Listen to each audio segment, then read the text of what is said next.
ہم اس وقت مکہ مکرمہ کی سرزمین میں ہیں۔ اس وقت رسول اللہ صلی اللہ علیہ وسلم ان غیر معمولی آلام و مصائب کا سامنا کر رہے ہیں جو قریش کے ہاتھوں آپ اور آپ کے اصحاب پر نازل ہو رہی ہیں، اور اپنے کندھوں پر دعوت اسلامی کے افکار و ہموم کے اس بوجھ کو اٹھائے ہوئے ہیں جس نے آپ کی زندگی کو رنج و بلا کے لامتناہی سلسلے سے منسلک کر دیا ہے۔ انہی صبر آزما اور زہرہ گداز لمحات میں سرور و انبساط کی ایک روشنی اس مزدح جاں فضا کے ساتھ آپ کی زندگی میں نمودار ہوئی کہ ایمن نے ایک لڑکے کو جنم دیا ہے۔ یہ خبر سن کر آپ کا چہرہ مبارک خوشی سے چمک اٹھا اور پیشانی کی لکیریں روشن ہو گئیں۔ کون تھا وہ نیک بخت بچہ جس نے رسول اللہ صلی اللہ علیہ وسلم کو ایسی خوشی سے ہمکنار کیا تھا؟ وہ اسامہ بن زید رضی اللہ عنہ تھے۔ اس نومولود کی پیدائش پر رسول اللہ صلی اللہ علیہ وسلم کا خوش ہونا آپ کے اصحاب میں سے کسی کے لیے باعث حیرت نہ تھا، کیونکہ وہ لوگ جانتے تھے کہ اس کے والدین کا آپ کے نزدیک کیا مقام و مرتبہ ہے۔ بچے کی ماں برکہ حبشیہ تھیں جو اپنی کنیت ایمن کے ساتھ مشہور تھیں۔ وہ رسول اللہ صلی اللہ علیہ وسلم کی والدہ آمنہ بنت وہب کی لونڈی تھیں۔ انہوں نے آپ کی والدہ کی زندگی میں آپ کی پرورش کی اور ان کے انتقال کے بعد آپ صلی اللہ علیہ وسلم نے انہی کی آغوش تربیت میں نشو و نما پائی۔ چنانچہ آپ نے دنیا میں ہوش کی آنکھیں اس حال میں کھولیں کہ ان کے سوا کسی کو ماں نہیں جانتے تھے۔ اس وجہ سے حضور اکرم صلی اللہ علیہ وسلم ان کے ساتھ بے پناہ محبت کرتے تھے۔ آپ ان کے متعلق اکثر فرمایا کرتے تھے، یہ میری ماں ہے، میری ماں کے بعد اور میرے گھر والوں میں سے باقی ماندہ ہیں۔ تو یہ ہیں اس سعادت مند بچے کی ماں۔ رہے اس کے والد تو وہ ہیں رسول اللہ صلی اللہ علیہ وسلم کے محبوب، اسلام سے پہلے آپ کے منہ بولے بیٹے، آپ کے صحابی و رازدار، آپ کے خاندان کے ایک فرد، اور اسلام کے بعد لوگوں میں آپ کے نزدیک محبوب ترین شخص حضرت زید ابن حارثہ رضی اللہ عنہ۔ حضرت اسامہ ابن زید کی پیدائش کے موقع پر جیسی خوشی مسلمانوں کو حاصل ہوئی، ویسی ان کے علاوہ کسی دوسرے بچے کی پیدائش پر نہیں ہوئی، اس لیے کہ ہر وہ چیز جو نبی کریم صلی اللہ علیہ وسلم کے لیے باعث فرحت و سرور ہوئی، وہ مسلمانوں کے لیے بھی وجہ مسرت و شادمانی ہوتی تھی۔ اس لیے مسلمانوں نے اس خوش بخت بچے کا لقب حب اور ابن الحب رکھ دیا تھا، اور انہوں نے اس کا یہ لقب رکھتے ہوئے دراصل کسی قسم کی مبالغہ آرائی سے کام نہیں لیا تھا، اس لیے کہ رسول اللہ صلی اللہ علیہ وسلم واقعی اس سے ایسی محبت رکھتے تھے کہ ساری دنیا اس پر رشک کرتی تھی۔ حضرت اسامہ ابن زید آپ صلی اللہ علیہ وسلم کے نواسے حضرت حسن کے تقریباً ہمسن تھے۔ حضرت حسن گورے، تابندہ روح، نہایت خوبصورت اور اپنے نانا جان رسول اللہ صلی اللہ علیہ وسلم سے بہت زیادہ مشابہ تھے، اور حضرت اسامہ کا رنگ سانولا، ان کی ناک چپٹی تھی، وہ اپنی والدہ کے ساتھ مشابہت رکھتے تھے، لیکن رسول اللہ صلی اللہ علیہ وسلم محبت میں ان دونوں کے درمیان کسی قسم کا کوئی فرق و امتیاز روا نہیں رکھتے تھے۔ آپ صلی اللہ علیہ وسلم نے حضرت اسامہ کو اپنے ایک زانو پر اور حضرت حسن کو دوسرے زانو پر بٹھاتے، پھر ان دونوں کو ایک ساتھ اپنے سینے سے چمٹاتے ہوئے فرماتے تھے، اللہم انی احبہما فاحبہما، خدایا میں ان دونوں سے محبت کرتا ہوں، تو بھی ان دونوں سے محبت کر۔ حضرت اسامہ کے ساتھ رسول اللہ صلی اللہ علیہ وسلم کی محبت کا یہ حال تھا کہ ایک بار جب وہ دروازے کی دہلیز سے ٹھوکر کھا کر گر پڑے، ان کی پیشانی زخمی ہو گئی اور زخم سے خون جاری ہو گیا، تو آپ صلی اللہ علیہ وسلم نے حضرت عائشہ رضی اللہ عنہا کو اشارہ فرمایا کہ اٹھ کر ان کا خون بند کریں، لیکن جب وہ نہیں اٹھی تو آپ خود ہی اٹھے اور خون کو بند کرنے کے لیے ان کے زخم کو چوسنے لگے۔ آپ خون چوستے جاتے اور تھوکتے جاتے اور ایسے الفاظ میں ان کی دلداری فرماتے رہتے جن سے شفقت اور رحمدلی کے جذبات امٹ پڑتے رہے۔ رسول اللہ صلی اللہ علیہ وسلم جس طرح بچپن میں ان سے محبت کرتے تھے، جوانی میں بھی اس میں کوئی فرق نہیں پڑا۔ قریش کے ایک رئیس حکیم ابن حزم نے آپ صلی اللہ علیہ وسلم کی خدمت میں ایک نہایت بیش قیمتی جوڑا ہدیہ کیا، جو انہوں نے یمن سے 50 دینار میں خریدا تھا۔ وہ جوڑا یمن کے بادشاہ ذی یزن کا تھا۔ چونکہ اس وقت حکیم بن حزام مشرک تھے، اس لیے آپ صلی اللہ علیہ وسلم نے ان کا ہدیہ قبول نہیں کیا، بلکہ ان کو اس کی قیمت ادا کر دی۔ آپ نے اس کو صرف ایک دفعہ جمعہ کے دن پہنا اور پھر اتار کر حضرت اسامہ کو دے دیا، جسے پہن کر وہ صبح و شام اپنے ہمجولی مہاجروں اور انصاری نوجوانوں کے ساتھ گھومنے پھرنے کے لیے نکلتے تھے۔ حضرت اسامہ رضی اللہ عنہ جب سن بلوغ کو پہنچے تو ان کی شخصیت سے ان کریمانہ عادات و اطوار اور ان شریفانہ خصائل و اخلاق کا نمایاں طور پر اظہار ہونے لگا، جو ان کو رسول اللہ صلی اللہ علیہ وسلم کی محبت کے شایان نشان ثابت کرنے کے لیے کافی تھا۔ وہ نہایت ذہین اور غیر معمولی طور پر بہادر تھے۔ وہ دانشمند ایسے تھے کہ ہر معاملے کے موقع و محل کو سمجھتے اور اسی کے مطابق اسے نمٹانے کی کوشش کرتے۔ وہ نہایت پاک باز تھے، سطحی قسم کے اعمال و حرکات سے کوسوں دور رہتے، بے تکلف اور ہر دل عزیز شخصیت کے مالک تھے۔ لوگ ان سے محبت کرتے، نہایت متقی اور پرہیزگار تھے۔ اللہ تعالیٰ ان سے محبت کرتا تھا۔ غزوہ احد کے موقع پر حضرت اسامہ رضی اللہ عنہ چند نو عمر صحابہ کے ساتھ جہاد فی سبیل اللہ میں شرکت کے لیے رسول اللہ صلی اللہ علیہ وسلم کی خدمت میں حاضر ہوئے۔ آپ صلی اللہ علیہ وسلم نے ان میں سے جن کو لینا تھا لے لیا، باقی لوگوں کو ان کی کمسنی کی وجہ سے واپس فرما دیا۔ واپسی کے لیے جاتے وقت خود حضرت اسامہ بھی تھے۔ جب ان کو رسول اللہ صلی اللہ علیہ وسلم کے جھنڈے کے نیچے جہاد کرنے کا موقع نہیں ملا تو وہ اس سعادت سے محرومی پر بہت غمگین ہوئے۔ واپس لوٹتے ہوئے ان کی ننھی ننھی آنکھوں سے بے تحاشا آنسو بہہ رہے تھے۔ غزوہ خندق کے موقع پر بھی وہ اور متعدد نوجوان صحابہ رضی اللہ عنہم بارگاہ نبوت میں حاضر ہوئے۔ حضرت اسامہ رضی اللہ عنہ کے شوق جہاد کا یہ عالم تھا کہ پنجوں کے بل کھڑے ہو کر وہ اپنے قد کو اونچا کرنے کی کوشش کر رہے تھے تاکہ رسول اللہ صلی اللہ علیہ وسلم ان کو جنگ میں حصہ لینے کی اجازت دے دیں، اور رسول اللہ صلی اللہ علیہ وسلم نے ترس کھا کر ان کو اجازت مرحمت فرما دی۔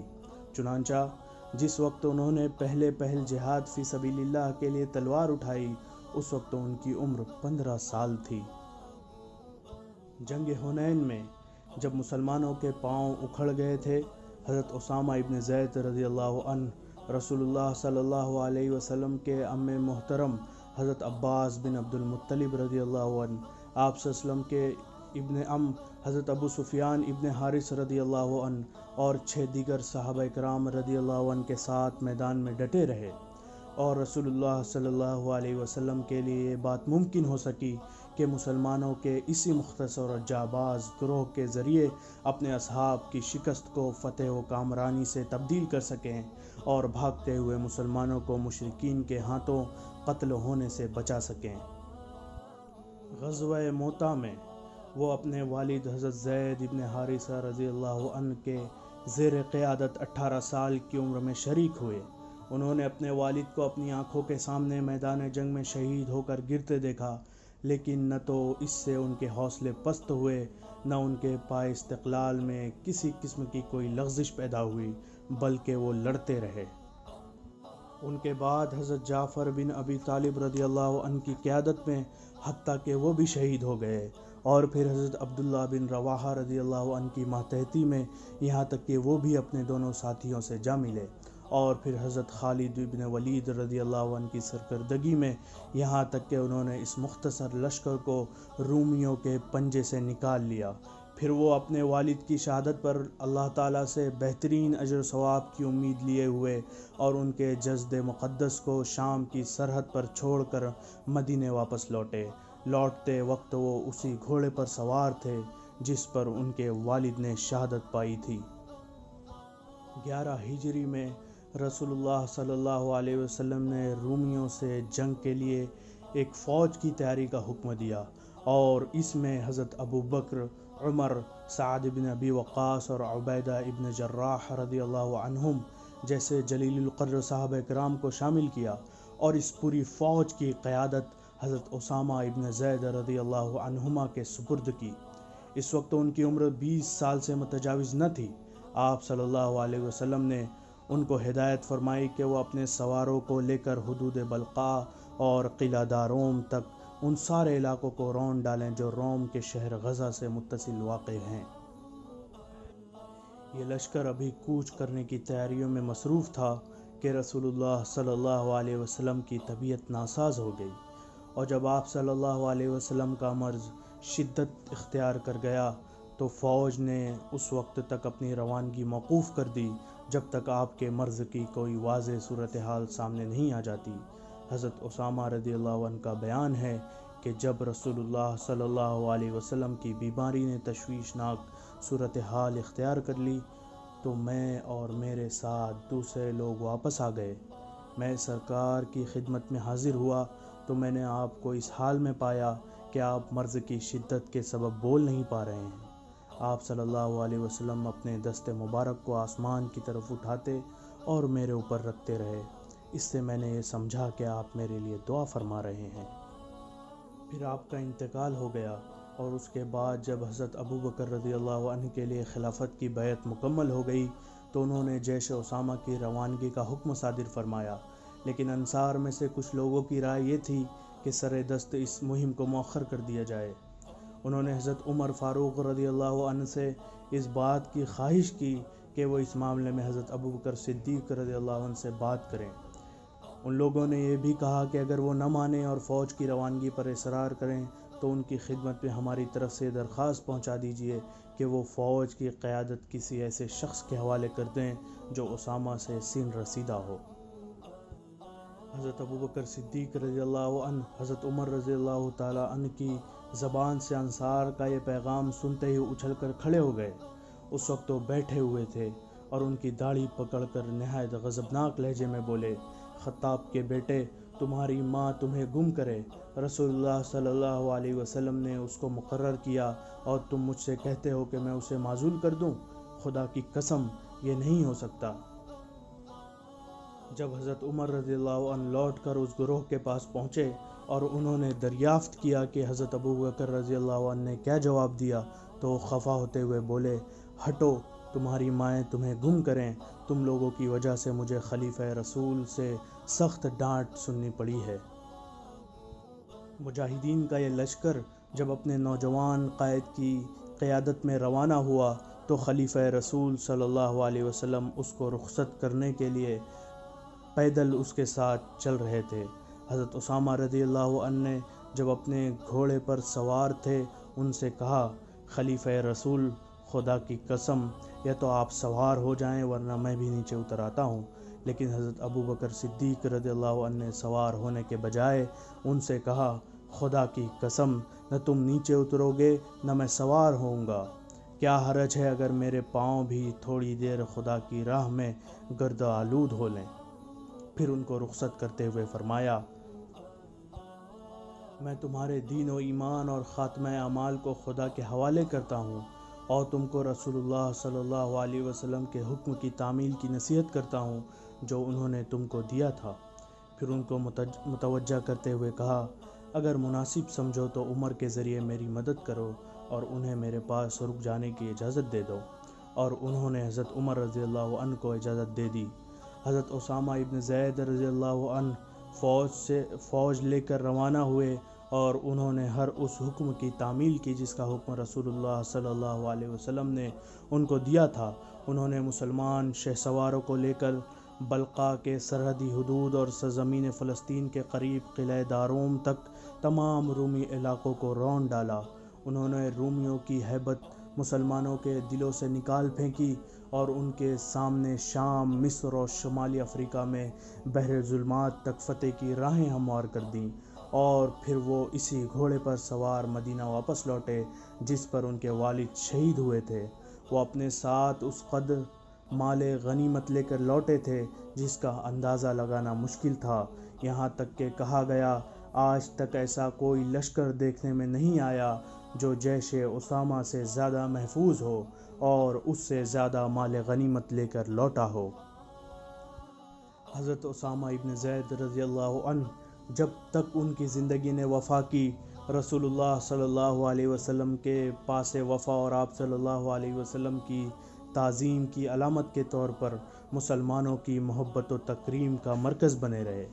حضرت عمر فاروق رضی اللہ عنہ نے بیت المال سے جو وظیفہ ان کے لیے مقرر کیا وہ ان کے فرزند حضرت عبداللہ ابن عمر رضی اللہ عنہ سے زیادہ تھا۔ اس پر انہوں نے اپنے والد سے کہا، ابا جان، آپ نے اسامہ کے لیے 4000 اور میرے لیے صرف 3000 درہم وظیفہ مقرر کیا ہے، حالانکہ نہ ان کے والد آپ سے افضل تھے نہ انہی کو مجھ پر کوئی فضیلت حاصل ہے۔ حضرت عمر رضی اللہ عنہ نے ان کو جواب دیا، تمہاری یہ بات حقیقت سے بہت دور ہے، یقیناً اسامہ کے باپ تمہارے باپ سے، خود وہ تم سے رسول اللہ صلی اللہ علیہ وسلم کو زیادہ محبوب تھے۔ اور حضرت عبداللہ رضی اللہ عنہ یہ سن کر مطمئن ہو گئے۔ حضرت عمر رضی اللہ عنہ جب حضرت اسامہ رضی اللہ عنہ سے ملتے تو کہتے، مرحبا بأمیری، میرے امیر خوش آمدید، اور جب کسی کو اس پر تعجب ہوتا تو فرماتے، لقد امرہ علی رسول اللہ صلی اللہ علیہ وسلم، کہ رسول اللہ صلی اللہ علیہ وسلم نے ان کو میرا امیر مقرر فرمایا تھا۔ اللہ تعالیٰ ان عظیم ہستیوں پر اپنی بے پایاں رحمت نازل فرمائے۔ یہ ایک ناقابل تردید حقیقت ہے کہ پوری تاریخ افراد انسانی کے کسی ایسے گروہ سے ناآشنا ہے جو اصحاب رسول اللہ صلی اللہ علیہ وسلم سے زیادہ عظیم، کامل اور شریف ہو۔